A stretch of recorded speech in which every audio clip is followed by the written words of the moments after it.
Hi, I'm Shelby Thornton reporting for Bass City Beat. Drinking and driving has become a serious issue all across America. Macomb County leaders are working together to launch Project Remedy in hopes to lower drinking and driving crashes and underage drinking in Macomb County. This project is looking at different areas within Macomb County and trying to get an idea as to how do we address those areas that are hardest hit, the people that seem to be more engaged in these type of activities, and involving law enforcement throughout the county to help with these coalitions and these activists to try to prevent this or at least minimize the impact of what we're seeing out there. Our kids are smart, and we're not trying to beat them. We're not trying to get them caught. We're not trying to punish them. We're truly trying to educate them.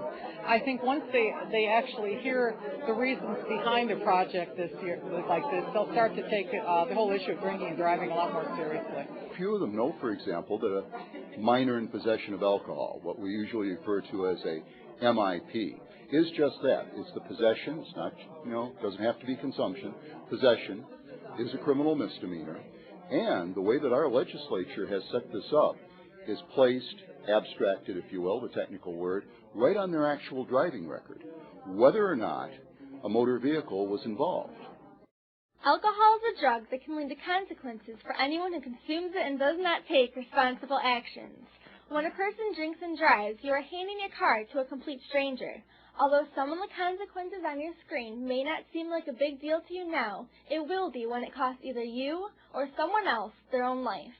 I think what some people tend to forget is the health issues that come into play here. When you're drinking, it changes your mindset. Some people become somewhat, dependent upon alcohol, and also it does nothing to enhance performance. So whether you're a sports athlete, it does nothing but possibly bring down your mood and put people in a depressed state. So why people engage in it to begin with has always been a concern to me, especially people that are underage. We've all come together basically today to really talk about what's happening here in Macomb County on the issues of drinking and driving crashes and underage drinking. Most of you, I'm sure, have had that opportunity through the wonderful news media to hear some of the awful stories of things that happen out there. And we have an opportunity through this grant to make a difference in the lives of young people here in Macomb County, and therefore in the lives of all of us. Project Remedy is focusing on 6 communities. These 6 were chosen because they have the highest incident of alcohol-related crashes in Macomb County. These communities include Clinton Township, Fraser, Roseville, St. Clair Shores, Sterling Heights, and Warren.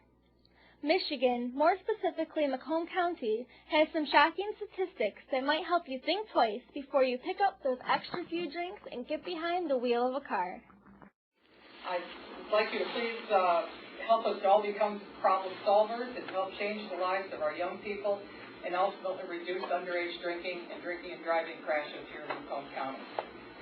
For more information about Project Remedy and how you can play your part, please contact CARE at 586-541-0033, extension 221.